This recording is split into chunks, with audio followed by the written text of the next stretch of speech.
Okay, everybody, this is Laura with Jot and Tittle Vintage Typewriters, and welcome to today's tutorial. I am Laura, my husband Rob, and I have been professionally servicing and reselling vintage typewriters since 2018, and today I have got a treat for you. This is a 1925 Corona 4, and this happens to be 2025 when I'm filming this. This is 100 years old, so happy birthday. This typewriter is amazing. So look at the decals on this. That is stunning. Sorry for the glare, but the black gloss finish is still in such great condition that it just reflects the lighting. And look at the decals. I don't know if I can do that without the glare being so bad, but the decals are amazing on the bottom as well. But we are going to do a tutorial, so if you happen to have one and you want to know how to use it, this is the video for you. But I guess I just want to point out, before I actually do the tutorial, let me point out a couple of things for those of you who don't necessarily have one. You're just interested in what makes this stand out. Let me point out a few things. It is a smaller profile than your typical portable. Also, the spools, the original, these still have the original cover. So these covers pop on and off. And some Corona 4s, many of them probably are missing the spool cover. So if you have one with the spool cover still, good for you. That's awesome. These also came in a variety of colors. I mean, there was like green, there was this gold Art Deco kind of look, and I think there was red. And so there's this particular body style with the big dip right here where the Corona is, multiple designs. This was just a really a beautiful machine. And so if you can find the different designs out there, those are definitely collectible, and you will probably pay a premium for those Art Deco and colored designs. And the black, even the high gloss of the black is just stunning. Let me point out a couple of other things. So on the Corona 4, the margin release looks a little bit different. It's right here, and we'll get into that later. Also, the release for the roller is the smallest lever. That's way in the back. Again, I'm going to get to that here in a second, but I just wanted to highlight a few things for those of you that are just interested in what is different about the Corona 4. This particular one, and I can't speak for all of them, we've had a handful over 8 years, but this one just has an amazing feel in terms of the bounce back. It is not something that I personally would use for extended writing, but for letters or small projects, definitely would use this. It's easy, it's light on the hands, and it's just a joy to use. And they all are, but they all have a different reason why they are a joy to use. This one is just, I love the feel. Your fingers kind of nestle into the keys there. The bounce back just makes it so easy. And it's like you can feel every strike, and it's just really connects you with what you're writing. So with that being said, let's go ahead and get started in, okay, how do you actually use and operate this thing? So I'm going to start from the back. I'm going to lift this up gently. And back here, you're going to find, first of all, here's your paper holders. Oops, sorry, we're not on the screen there. These fold out, and I'll have them folded out when I put it back down. And here's your margin sets. And so you just press and drag along this bar. Okay, so that is how those work. And it's probably not going to go very well with it upside down like this. So let me set it back down.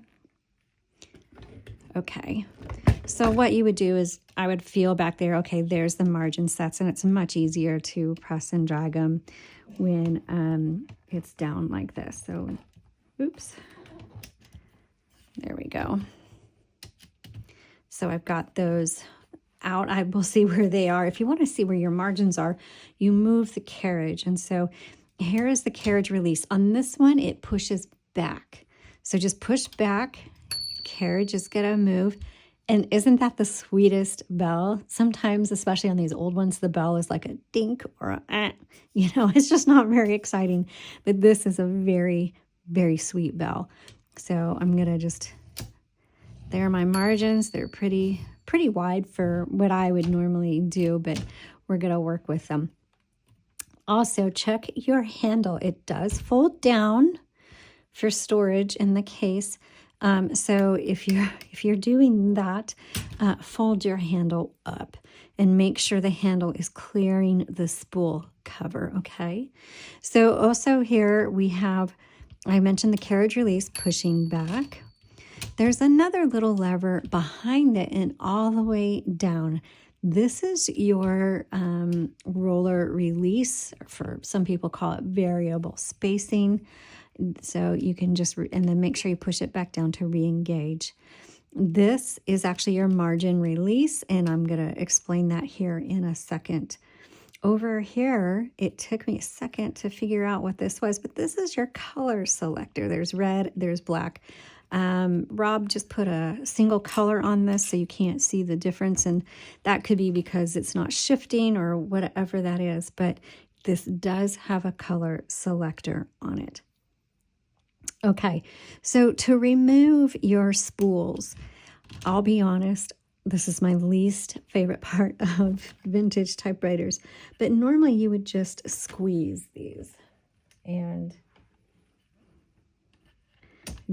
so you squeeze them and then they'll pop off. Then you can take your spool out and thread it in. Here you can see that the ribbon comes and it goes underneath. A lot of them go on the top, but not this one. Underneath and around. Make sure it's threaded through this guide wire here, and then you kind of just work your way through the vibrator, come out through the guide wire, underneath again and over. Now, okay, so the ribbon reversal is hidden.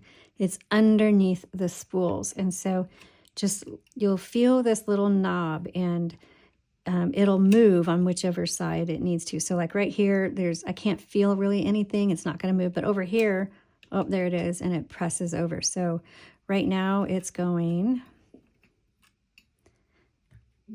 hold on.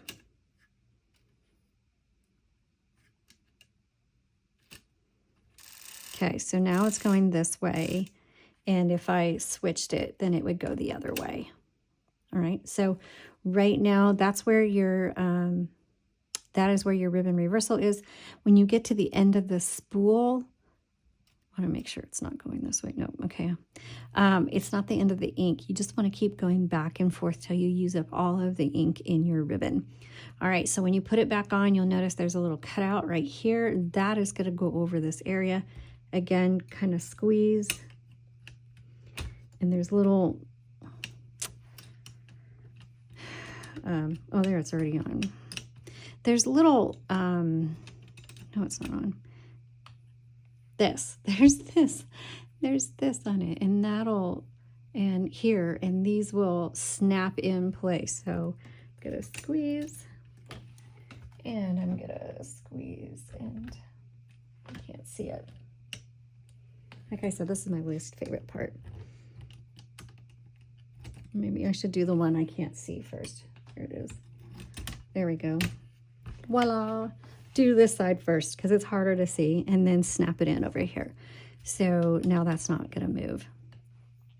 Okay, here's your type bars. This is called the vibrator. This whole area is called the escapement.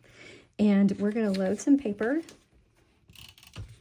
And I'm going to show you kind of the rest of this. So I'm just going to put paper right here behind the roller, turn that handle, stick it under the bar. And I think I want to move my margins in. So I'll move my margins.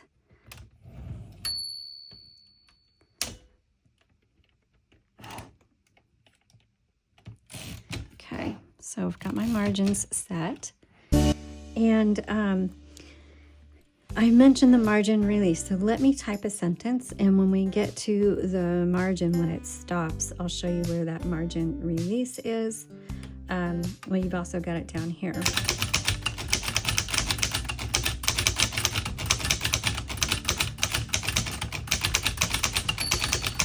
There's your bell telling you, hey, you're at the end of your margin. You should hit the return handle. My fault. I hit 2 keys at once. Backspace, because I messed up. Oh, now it's not going to let me finish my word dog. I want to finish my word dog. So finish that. There's your G, and there's your margin release. And so we're back over. And so that is how that works. Here is your shift. And this lifts the whole carriage, as you can see, and then your shift lock. We'll keep it up so you can do uppercase.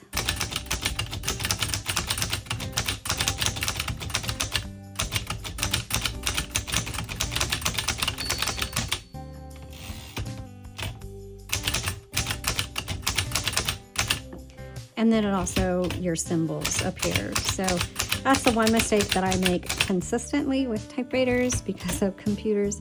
When you hit shift or you're in shift lock, you're not going to type numbers, you're going to be typing symbols. So I have several years that have symbols on them rather than numbers. So that is how you use your Corona 4. There's your backspace. Remember, it doesn't erase. There's your margin release. It's also back here if you want to use it back there. Your carriage release, and this is your paper release. So that is how you use a Corona 4. I hope you found this helpful. Thanks so much for watching.